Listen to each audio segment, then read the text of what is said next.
Good evening to all of you.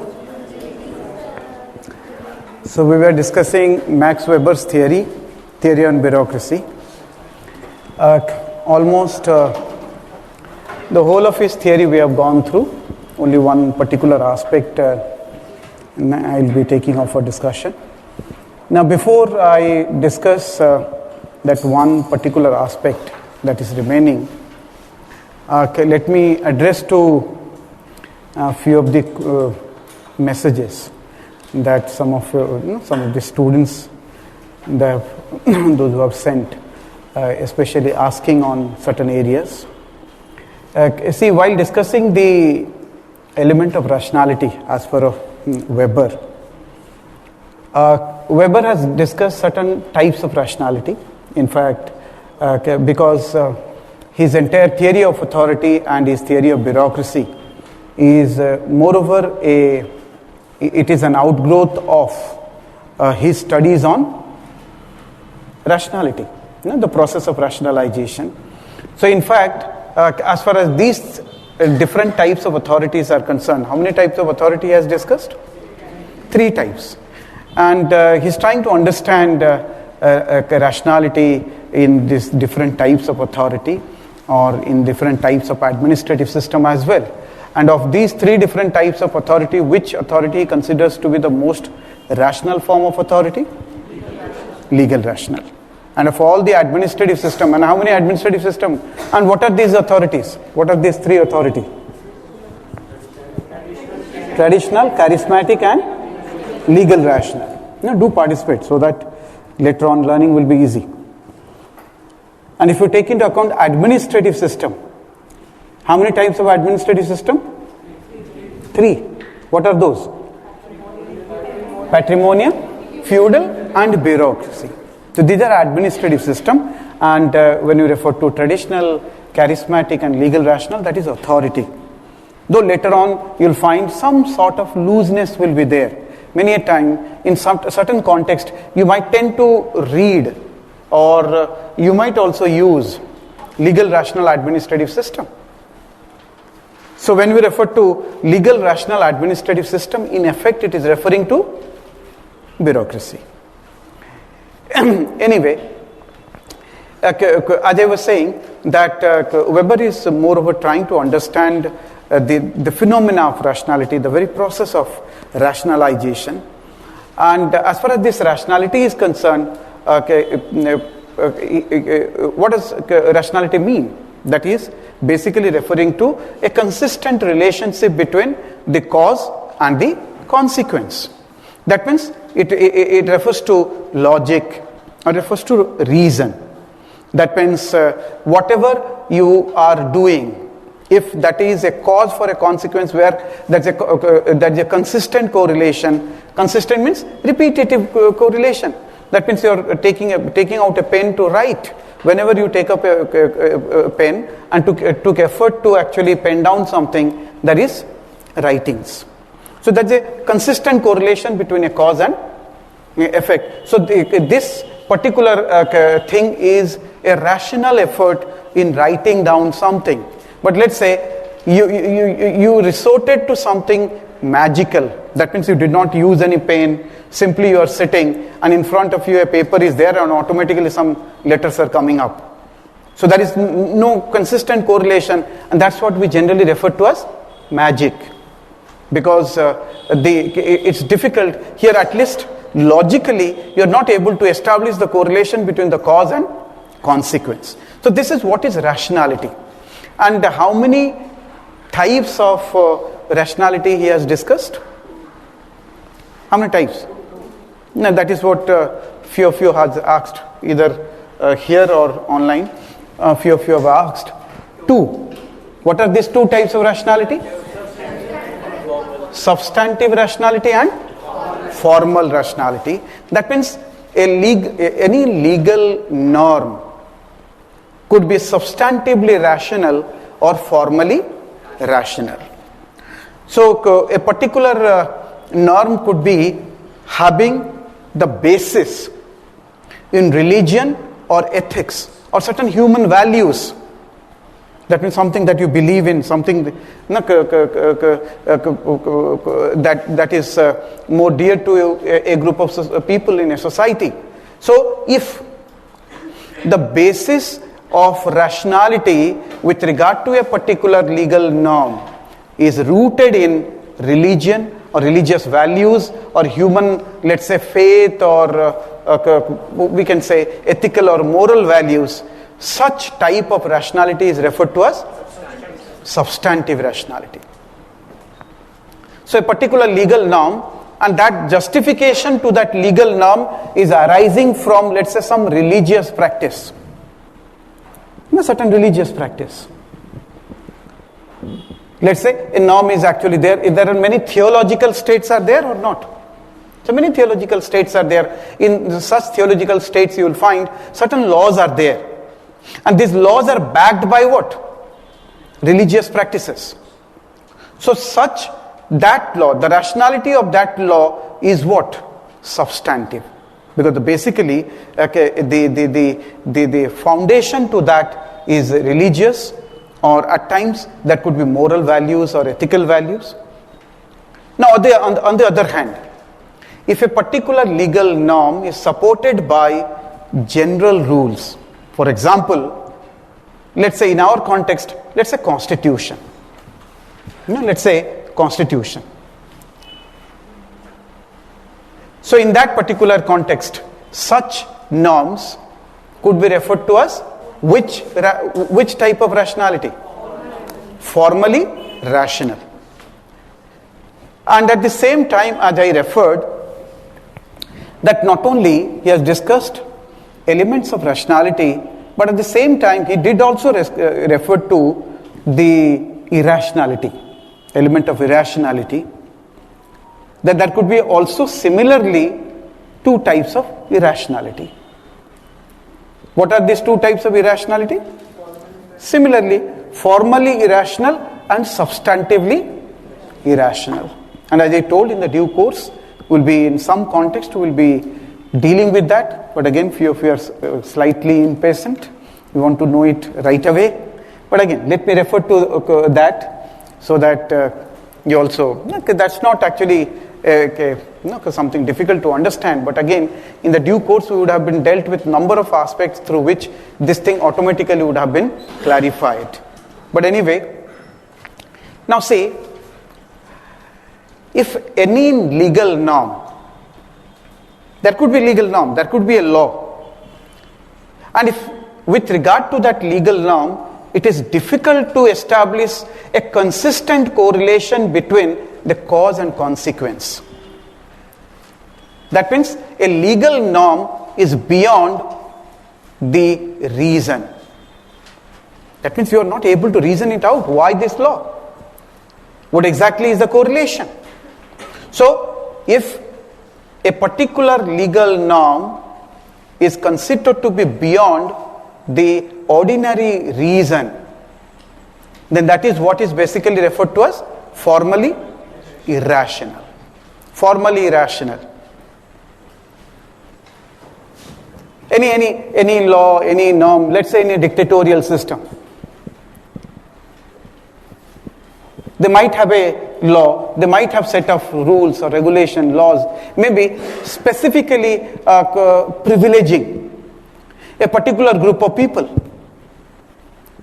So in that particular context, you might as well say it is formally irrational. Or otherwise, let me refer to some concrete references, not only in dictatorial, it might be there in democratic systems as well. So many a time you will find, so there has been also some hue and cry in this particular context. So there has been a lot of privileges for parliamentarians. There has been there or not? So many a time norms are also brought in whereby, so the demand in airport also there should be people carrying out our luggage and towing us, providing some special facilities and all this thing, and this is being demanded on the basis of the privilege. But see, somebody who is acquainted, moment you say privilege is not some additional benefit or bias or some discrimination. privilege, typically if you try to understand what is a privilege, privilege means such type of facilities or arrangements that help the individual to perform the responsibility with efficiency. That is what is referred to as privilege. Like let's say you being a civil servant, you would require certain special protection because you are going to exercise power. So when you are going to exercise power, there are going to be people who are going to be annoyed because there are groups, there are individuals, there are vested interest, and you might have to act against this vested interest.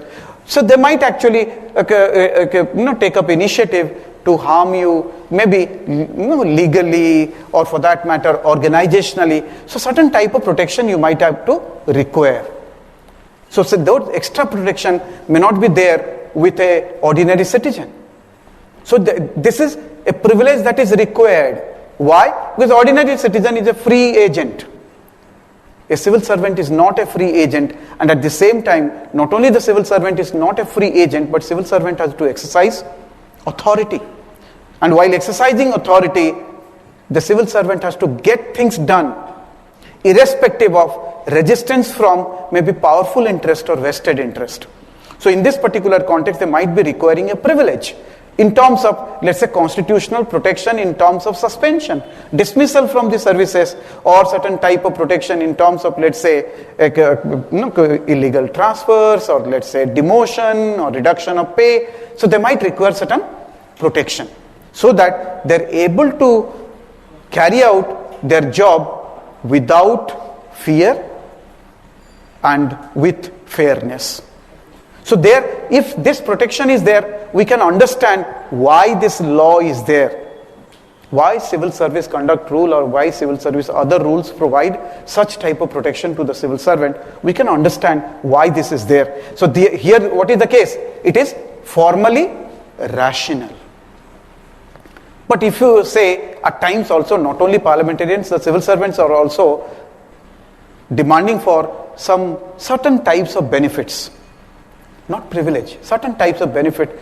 Being in civil service, they might say, see, the government institution, government facilities, or government otherwise establishments, or in private facilities, they might demand certain advantages to them. Or there might be certain existing laws with private clubs or government establishment where certain advantages are there to the government members, or for that matter, let's say, if you take into account the legislators and all. So here, many might think, why this law? Why this advantage? So they might find this is not reasonable. This is not reasonable. They might say, see, civil service is a service. So people who are only intending to go for this service and also intending to have certain sacrifice should be a part of civil service. People who intend outrightly to have benefit only should not come into civil service. They might have a reason. So if you believe in this reason, on this account, this law will be what? Formally irrational. Why? This is beyond reason. Or a parliamentarian demanding a law whereby such type of advantages could be there. So this type of law would be formally irrational. I hope all of you are able to understand something that is beyond ordinary reason, that is formally irrational. Similarly, legal norms could be substantively irrational. Substantively irrational basically refers to norms whereby there is an emotional evaluation based on certain cases.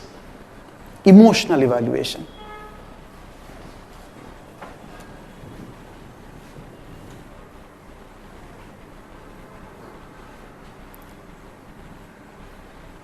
Let's say there is a law. It might bar in some way or other people based on, let's say, some gender, or let's say a caste, or some type of ethnic character. Let's say some basis. And they might demand that tradition has established this, so this should continue. So people might be demanding for a law or even a continuation of a law whereby there is an apparent distinction on the basis of maybe gender or ethnic, some ethnic categorization. And their justification would be, let's say, their justification is based on what? That this being the tradition, this should continue. So there is an emotive element attached. So there is no reason involved. It's an emotionally you are supporting a particular law which is irrational. So such type of irrationality would be referred to as substantive irrationality. Okay? Please write. Always, all of you, don't ever rely on the recordings that will be available to all of you. Believe me. Whether visual or audio, later on it will be creating lots of trouble. Lots of trouble. And if you are relying on that later on that is available and I can reinforce it, going by my own experience, let me assure you, you will be in deep trouble, you will be chaotic. You will be simply chaotic. So simultaneously, while you are here on a regular basis, don't leave anything for tomorrow or kal ye kar lunga, parson ye kar lunga, acha. Keep writing. That's what I notice. Few people don't write. Please write. Later on, whatever you do, but keep writing. Okay? All of you understood this? Any question? I don't want to. Sir, age difference in marriage can be considered formally or substantively irrational? Age difference? Men have 21 years age and women 18. So this is a difficult question for me to answer, because I can explain what this, concepts mean, but application of these concepts to typical, existing practices might require more than my knowledge in concept. It might require scientific knowledge, legal knowledge, because age difference in marriage whereby the male has a higher age, 21, and female has a, let's say, comparatively lesser age of consent to marry or the eligibility to marry, whether it is an irrational, and if it is irrational, what is the type of irrationality, substantive or formal. See, I can explain from conceptual point of view, because there might be scientific basis to this. We need to go more into this, or because here tradition may not be the case. Pardon? I am not referring to any particular, because religious institutions and all these things, I'm a bit, maybe I would say I'm a bit timid, I'm a bit fearful.